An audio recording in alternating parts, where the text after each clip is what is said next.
welcome back to Corrupting and Crime Daily, the show where I recap live trials. So, breaking news yesterday, the verdict came in the exotic animal trainer Billzielinski's trial for the murder of his girlfriend, not his wife, his girlfriend, Tiffany Rose's 18-year-old son, Riley. Now, Riley was not the best of characters, this person. His toxicology report at autopsy came back that he had methamphetamines on board. And methamphetamines, according to the testimony of the medical examiner, lends itself to violent outbursts. And there was testimony that Riley had a history of violence and violent outbursts. So on the night in question, Billzielinski and Tiffany are looking for exotic animals that had been stolen. They were trying to gather information. They had already sent the cops over to Riley's home, thinking that he was involved. The police took Riley into custody because of a warrant that was out for his arrest. They took him into custody. They did not book him into jail because of COVID. This was in 2020. So he gets out of jail. The police notify Billzielinski that he's being let out of jail. They are traveling. This is small town. They're riding around town. They were going to confront, according to some testimony, Bill had planned to confront Riley. So they see him walking, and he's near this woman's house named Tara, who's the mother of Riley's baby's mama. Riley, the grandmother of Riley's child. Anyway, so Bill, according to Billzielinski, they were going to stop at Tara's house and say, don't give him a ride. Because by now, Bill has gotten a phone call from a woman named Angela saying, your animals are here in my basement. Now, she was the mother of a man named Austin who was friends with Riley. And it's thought that Riley and Austin had taken these animals. So he knows where they're at. So why doesn't he go get them? No, he rides over to Tara's house and says he planned to tell Tara, don't give Riley a ride. He sees Riley walking. He pulls up in front of Tara's house. Riley, according to Bill, charges at him, starts saying he's going to beat his ass. Bill goes back to his vehicle, grabs a shotgun, conveniently located, a 12 gauge double barrel shotgun, completely, right there, convenient between his leg and the console, where every good person should store their rifle. Gets it out.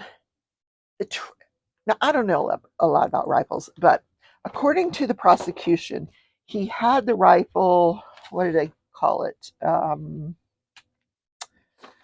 I'm so sorry.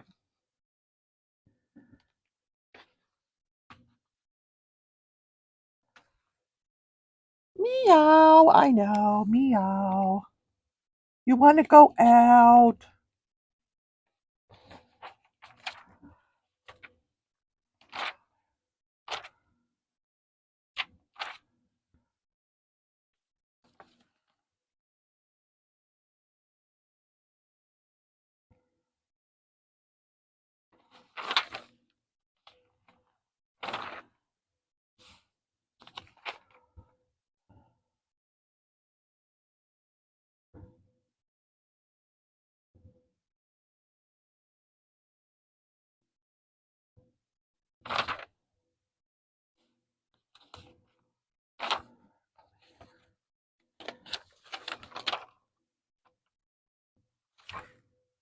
Okay. According to the prosecution, the hammer on this rifle was pulled back, and I guess there's a separate one for one barrel and one for the other. There's a trigger for one barrel and another trigger for the other barrel. I have no idea. Anyway, according to Bill, there was a tug of war. Well, he gets the rifle out, pulls the hammer back.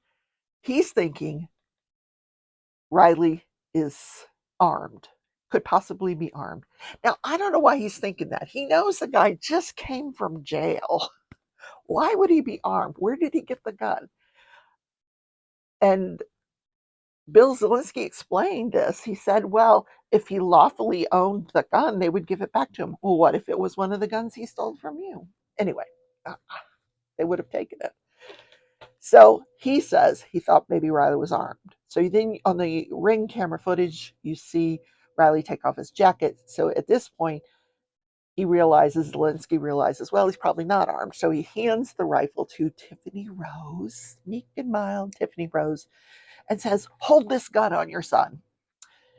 The son is running towards the vehicle. Now, Zielinski has a taser and he's trying to taser him, but it's not working and he fumbles it and it falls out of his hands. So he takes the rifle back from Tiffany. Tiffany was thinking, based on her testimony, that her son was going to take the car. The car was already running. Except she said, he doesn't know how to work a manual transmission. He doesn't know how to drive one.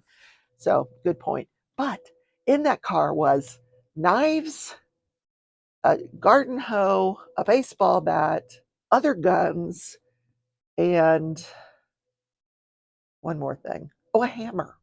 He doesn't get any of that though. He just he at this point Bill confronts him again over by the vehicle and they start tugging. Riley grabs the shotgun and pulls it, and when he pulls it, Bill said it caused his finger to go on the trigger and the gun goes off. And Bill said he pulled it into himself. Well, this is not where he got shot. He did get shot in the chest, but it was through the armpit. So how did, he would have had to been pulling into the armpit, I guess. It doesn't make any sense. What are you doing, Cat? Oh God, he's making a mess. I've got some piles of things because I'm packing, and he's going through it. Anyway, so this case, we heard closing arguments. It got to the jury yesterday about 11:30ish, but the judge had said, we ordered lunch for you guys. And by the time they got the evidence to them, well, there was a question. Right about 1:00, there was a question. So they probably had finished their lunch, elected the foreperson, and they had a question. They wanted to see the ring camera footage right before the shooting, because the shooting is not caught on camera, because the ring camera works in 30-second bursts. So it'll film for 30 seconds and then it'll stop, and then it'll film for another 30 seconds. So there's 30 seconds worth of footage before the shooting and 30 seconds worth of footage after the shooting, but we don't get the shooting on the ring camera. So there's, some debate about what really happened. Did Riley grab the gun? Was there a tug of war? Anyway, once it goes off, Riley falls to his knees. Billzielinski does not render any aid to him. He calls 911. Well, he has Tiffany call 911 because she's got his phone, and then she hands the phone to Bill, and he calmly tells the 911 operator, that he confronted Riley, and there was a tussle, and the gun went off, and Riley's been shot. Is he still alive? Oh yeah, he's still alive. So why aren't you rendering aid? Well, the medical examiner said he would have only been alive for 15 to 20 seconds because they shot his aorta was just polarized. So the jury came back about 3:00 with a verdict of first-degree murder, first-degree intentional murder, intentional homicide. So they set a date for sentencing, and he is facing life without the possibility of parole. So the other case that we're following is the case of Scot Peterson for the child neglect of people that were on the third floor of the Marjorie Stoneman Douglas building, school building number 1200, on February 14th of 2018. Closing arguments will be on Monday morning, starting at 9:15. Each side has asked for minimum 2 hours. 2 hours. Now the prosecution has to split those 2 hours between their initial argument and their rebuttal argument. Now, when he asked the defense, how long do you need? He's like, well, I haven't finished writing my closing yet. See, I told you he was trying to drag it out so he could have the weekend to, Riley's closing. But and he says, and I don't want to have to be watching a clock, so I'm going to say 3 hours. Well, the judge says, I've never given anybody 3 hours. I've tried other capital murder cases, never given more than 2 hours. But he didn't make a final ruling. He said, well, we'll address it again on Monday. I think he wants to give this guy a chance to finish writing his closing and then see really how long he thinks it's going to take for his closing argument. Following that, the case will get to a jury. Like I said, I strongly feel like this is going to be did I say this yet or not? I don't remember. I think this is going to be a hung jury. I really do. I know how I feel about it. I think there's people that feel really strongly that he's not a caregiver. He's a school resource officer. He took a tactical position. He was trying to run the show. At this point, he had minimal intel. He couldn't tell where the gunshots were coming from. He didn't know where the shooter was. He didn't have enough information to go charging into the 1200 building to disrupt Nicholas Cruz from shooting those people on February 14th of 2018 at Marjorie Stoneman Douglas High School, where Nicholas Cruz entered that building and murdered 17 people and injured 17 others. Now, Scot Peterson's neglect only has to do with the individuals that were injured or hurt or killed on the third floor, not the first floor. That had already happened by the time Scot Peterson gets there in his golf cart. But then for the next 4 minutes, the shooting continues. Scot Peterson takes his tactical position of cover at Building 7, and you're going to have this camp of the jury that believes he should have charged into that building. Okay. And there's all kinds of problems with this case. All kinds. But let me finish with the evidence. I want to talk to you about the evidence that was presented on Friday before the defense rested their case. They put on another student that was from the 700 building who, this is the third one we've heard from now, well, third or now fourth one that we've heard that was in that drama class, who heard the fire alarm. They exited the building. They were in the grass on their way to the parking lot when they hear something. Most of these kids had never heard gunfire before, but when they heard whatever it is they heard, they turned around and ran back into the classroom.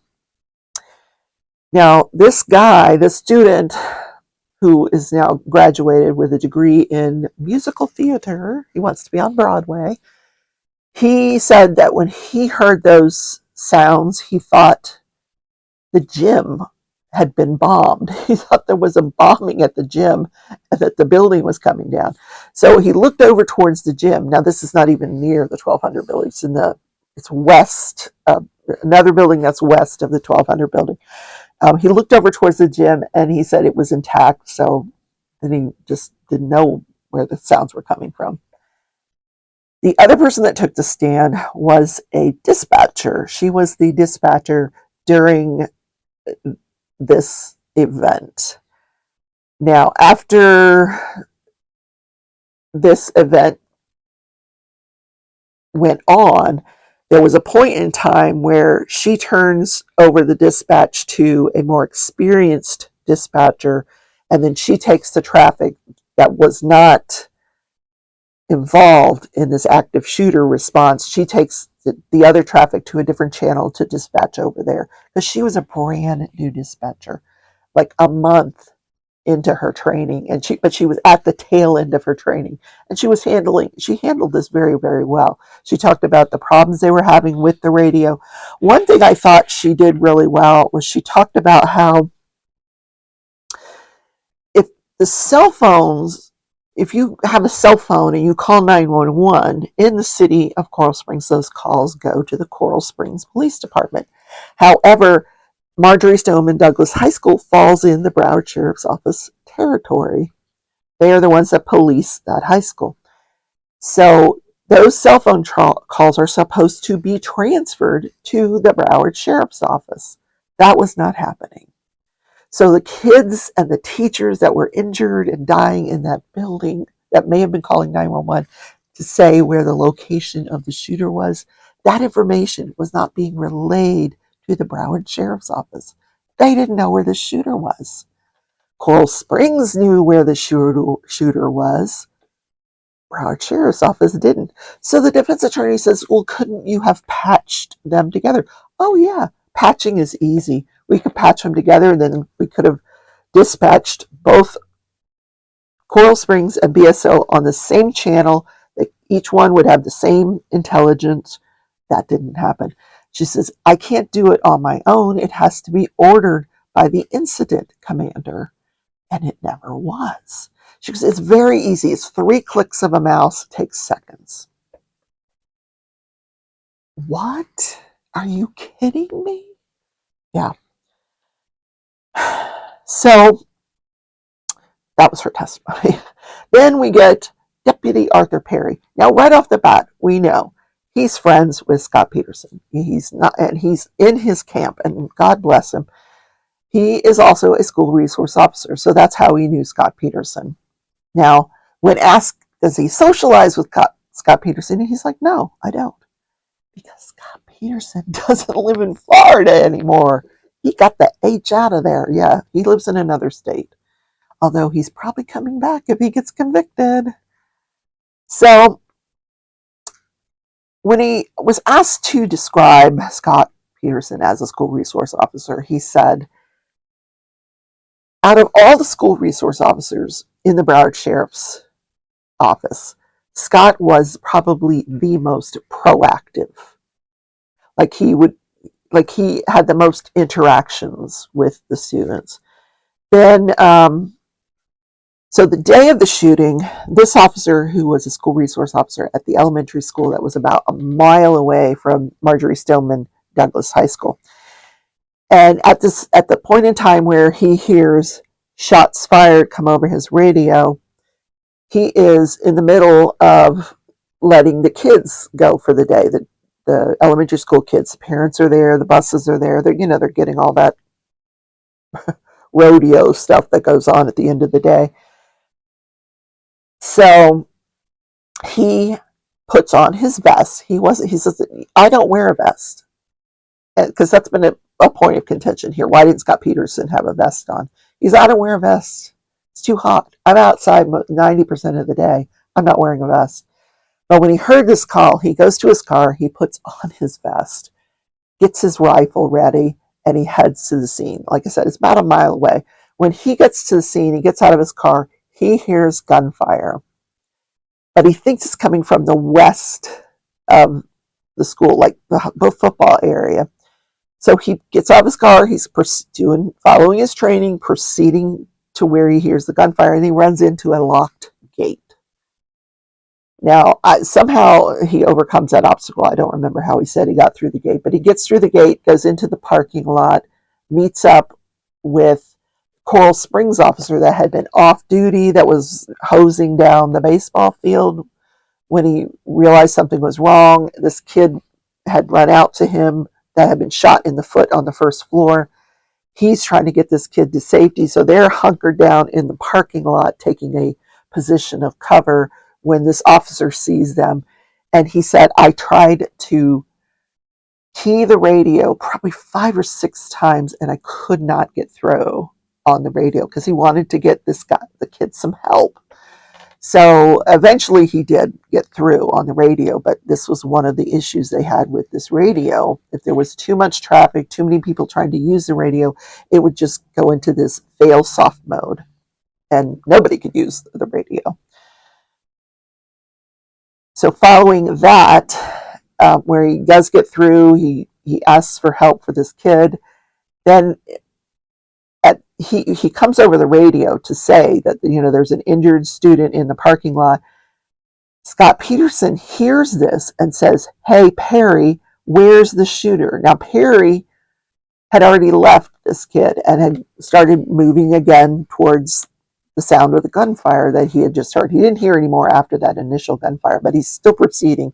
Then he runs into the incident commander in the parking lot, and she says, stay here with me. And from that point on, he was assisting in other ways. Um, he did see 4 different deceased individuals he saw Aaron Feiss, because he was at the west side of the building and he could see visually, he could see them. He saw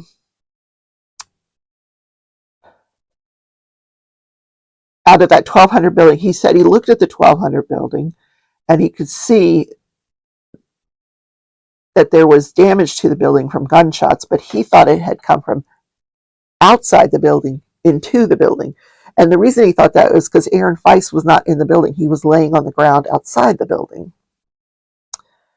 And he was coupling that with his hearing where he thought he had heard the gunshots from the west side. So he mentioned that he thought this was a total failure on the part of both agencies, Coral Springs and Broward Sheriff's Office. He said there was 2 agencies running 2 different operations with 2 different sets of intelligence, and they weren't talking to each other, and it was a huge failure. Yeah.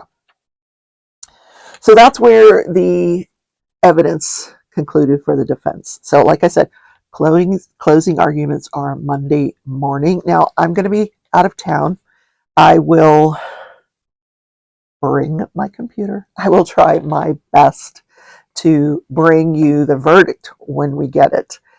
I don't think it's going to be a quick verdict. I think there's going to be a lot of discussion. First of all, is he a caregiver? Does he meet the definition of a caregiver? Second of all, what's for lunch? Are they going to pay for dinner if we stay here late? Okay, fourth thing, who thinks he's guilty? So this could go on for a while, because there's going to be a lot of debate back and forth. There's some very strong prosecution witnesses that said, hey, this is our Super Bowl. You had to be ready. You had to go charging in there. Then there's the other camp that's saying, no, a tactical position of cover is exactly what he should have done, given the intelligence that he had at that time. He didn't have enough information to know that he should go into that 1200 building and disrupt Nicholas Cruz from shooting the other victims. I don't even know that he could have got there in time, because by the time he pulls up to the west side of that 1200, the east side of that 1200 building, Nicholas Cruz, like simultaneous to him pulling up in the golf cart, Nicholas at that point in time is shooting Aaron Feiss, the west end, and then proceeds up the stairwell to the second floor. I don't think, in fact, I'm positive, unless you knew that he was going to go from the second to the third floor, that you would have enough information to charge up those stairs. I think he would have been running to his death, to be honest with you. If he had entered that 1200 building, we would not be here today. He would be deceased. He'd be everybody's hero. He ran into the building. He's our hero. No. All right. I will post on the community page a poll. Let me know what you think. Guilty? Not guilty? Hung jury? How would you rule? What are your feelings at the end of this? And you're free to think opposite of me, please. I shouldn't be so biased, but I think that the evidence in this case weighs strongly in favor of Scot Peterson. I think the defense has done a marvelous job. He's worth every penny of whatever Scot Peterson is paying for him. So that's it, guys. Wish me a happy retreat, because I'm having fun with my sisters. The retreat starts on Thursday. Like I said, this is Monday. I'm spending some extra time visiting some people that I know up in the area and having a good time. All right. Bye, everybody.